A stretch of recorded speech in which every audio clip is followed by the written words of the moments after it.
Hola Pau, te presento un poco el tema de hoy. El tema de hoy es llamado tolerancia a la frustración. Eh, lo- entonces es parte de la formación de madurez humana. Bueno, me voy a adelantar estos. La primera actividad pienso igual dejarles una cita o que describan qué ven en la imagen para que empiecen a definir qué es frustración. La definición que da pues, es un rasgo, bueno, más bien, la tolerancia a la frustración es un rasgo en la persona adulta y madura, es decir, la persona madura evidentemente tiene tolerancia a la frustración, la inmadura no, ¿va? Entonces, pues, ¿qué es la tolerancia a la frustración? Pues la frustración, aquí voy a dejar que lo lean, ya si quieres darle pausa para que lo leas, eh, y ya en base a ella vamos a ir definiendo. Entonces, vamos a ir viendo primero cómo se genera la frustración. Y bueno, aquí menciona que las personas tenemos pues objetivos, necesidades de diferente tipo, ¿no? Tanto biológicos, culturales, sociales, tal, ¿no? Algunos ejemplos son, pues tenemos hambre, sed, vestido, casa, trabajo, ¿no? Estos son más de tipo material. Tenemos armonía, estabilidad, seguridad, estima, necesidades de estima, de afecto, de complementación, también espirituales como paz con Dios, armonía interior, ¿no? Bueno, entonces, ¿cómo se genera la frustración? Y para ello está esta pregunta, ¿las podemos atender y resolver siempre en el momento que nosotros deseamos? La respuesta evidentemente es que no. Entonces, es como surge la frustración, es decir, no siempre un deseo, un impulso o la necesidad la podemos satisfacer en el preciso momento en el que aparece. Un ejemplo es, estuviéramos en una junta, yo estuviera en una junta y tengo mucho sueño, evidentemente no puedo traerme unas cobijas y tirarme ahí en medio de las sillas y dormirme, porque es algo, por lo tanto, es algo que debo posponer. Entonces, ahí hay una desviación entre lo que quiero y entre lo que puedo. A esta desviación se le conoce con el nombre de problema. En la medida en que más grande sea esta desviación entre lo que quiero y lo que puedo más, y lo que puedo, más grande, evidentemente, va a ser el problema. ¿Ok? Entonces aquí aparece la frustración. En pocas palabras, el quiero y no puedo. Entonces, ¿cómo se genera la frustración? Pues es eso, quiero, no puedo, es decir, es necesario, bueno, punto, es necesario generar la tolerancia al quiero, al me gustaría, al desearía, al anhelo y no puedo, ¿no?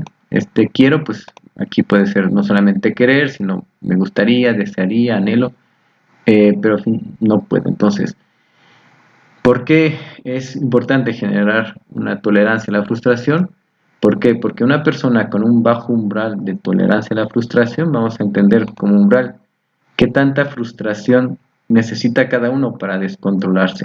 Es como un análogo a esto, es como la tolerancia o el umbral de la tolerancia al dolor, ¿no? Hay que con un ligero dolor de cabeza se queda en cama y hace drama y no soporta el mínimo dolor, ¿no? Hay quien se siente muy mal y tiene enormes dolores, pero sigue su vida normal. Esta persona tiene una gran tolerancia al dolor. Es lo mismo con la tolerancia a la frustración. Hay quien por eh, que ante el mínimo motivo frustrante, la mínima desilusión, pues va a generar ansiedad interior y esto va a producir evidentemente la frustración y no se logra tolerar esta frustración. Entonces, ¿qué es lo que pasa? ¿Qué es lo que pasa cuando no se tiene tolerancia a la frustración? Pues se cae presa de ese sentimiento, lo que es lógico es que tomará conductas inadecuadas. Ese es el problema. O sea, cuando no tienes tolerancia a la frustración, vas a tomar conductas no maduras, conductas inadecuadas. Que es decir, hay dos tipos, el huir o el agredir. Estas van a ser, cuando una persona tiene poca tolerancia a la frustración, va a tratar de huir o va a tratar de agredir. ¿Okay? Como ejemplo de una conducta inadecuada,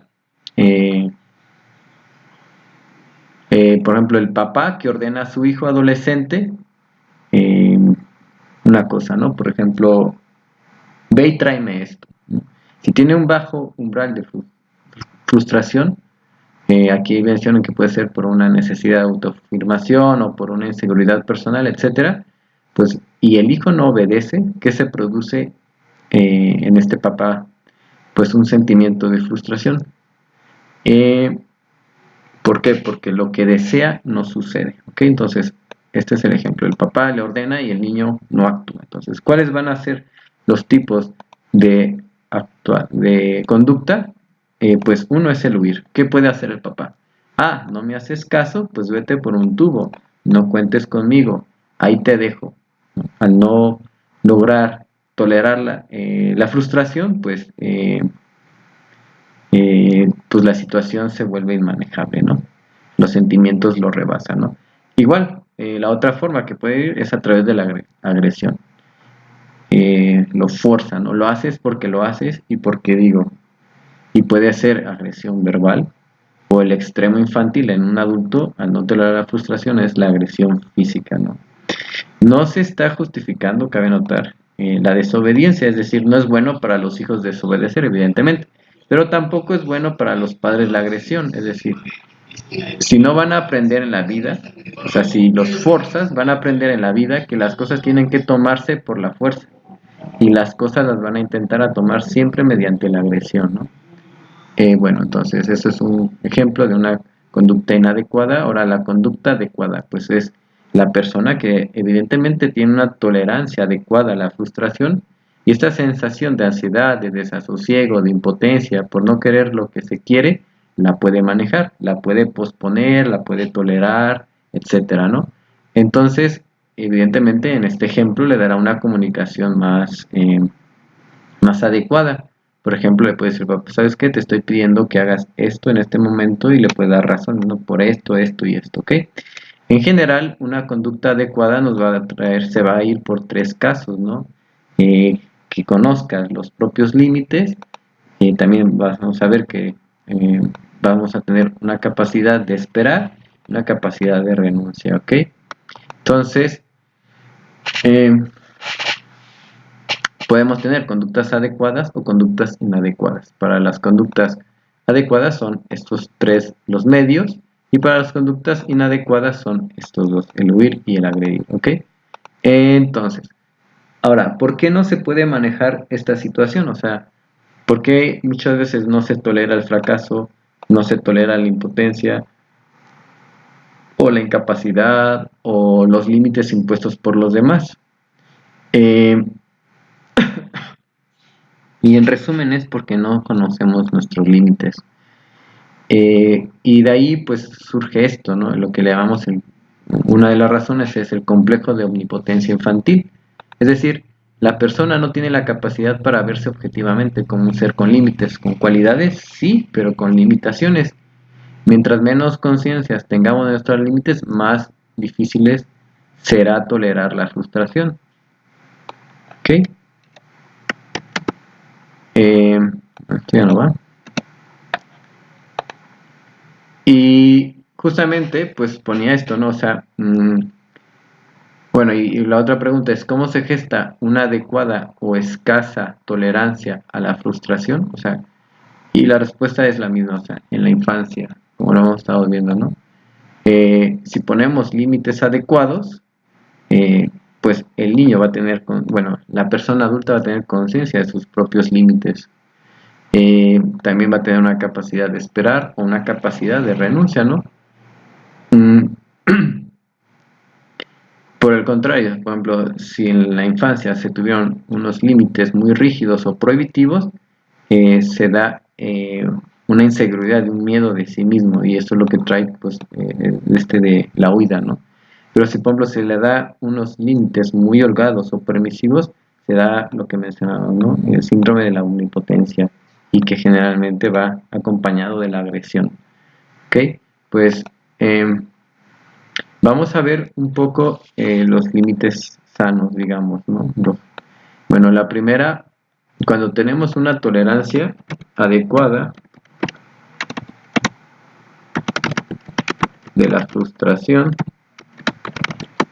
pues en primer caso es porque conocemos nuestros propios límites, es decir, se tiene una visión adecuada de nosotros mismos, usamos la razón, o sea, qué sí puedo y qué ya no puedo, hasta dónde sí y hasta dónde ya no.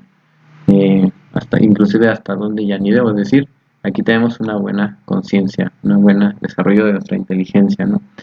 Otro es la capacidad de esperar, es decir, también somos capaces de saber que no todo lo puedo obtener en el momento que yo quiera, y aquí vamos a trabajar lo que es la paciencia y el caso extremo, la capacidad de renunciar.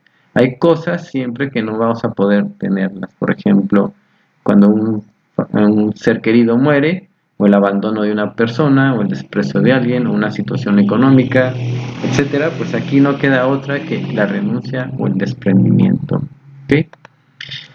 Entonces, en resumen, la madurez implica la capacidad de esperar, la paciencia, y precisamente porque se tolera esa experiencia de fracaso, de impotencia, de limitación, y también la capacidad de desprendimiento, la capacidad de soltar aquello que ya nos pertenece, aquello que no es nuestro o aquello que ya jamás podremos tener, ¿no?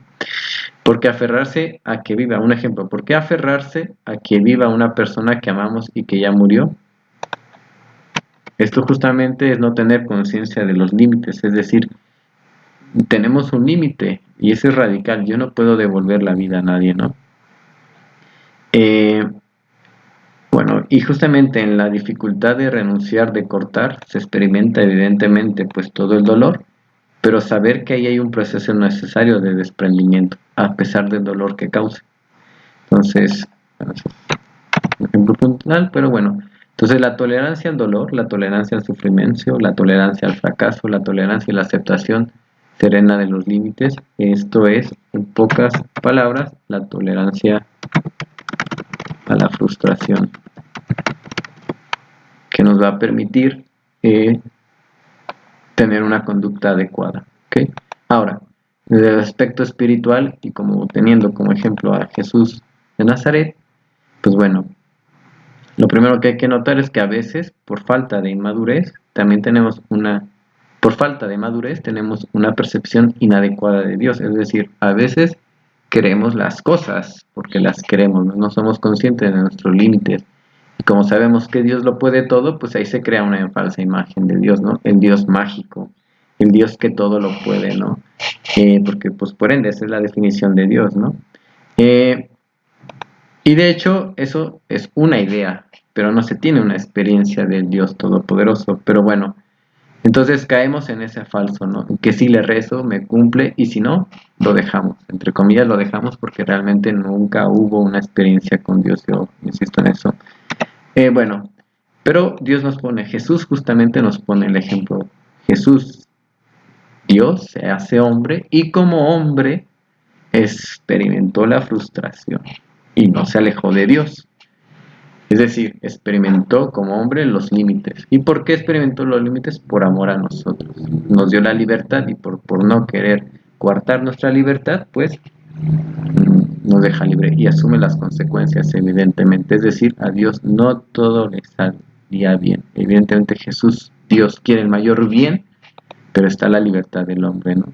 No todo le salió bien a Jesús. Como humano tiene enormes frustraciones, ¿no? Por ejemplo, en Lucas 19:41, Jesús llora por Jerusalén, ¿no? ¿Por qué? Porque éramos o somos tercos. Jerusalén somos nosotros, en realidad. Somos tercos, duros de corazón. Jesús nos quiere lo mejor para nosotros y no lo aceptamos. Lucas 17:11. Cura a 10 leprosos y solo uno viene a agradecerle. Bueno, pues qué triste, ¿no? Entonces, pues bueno, eso es Pau y nos vemos de rato para concretizar, ¿va?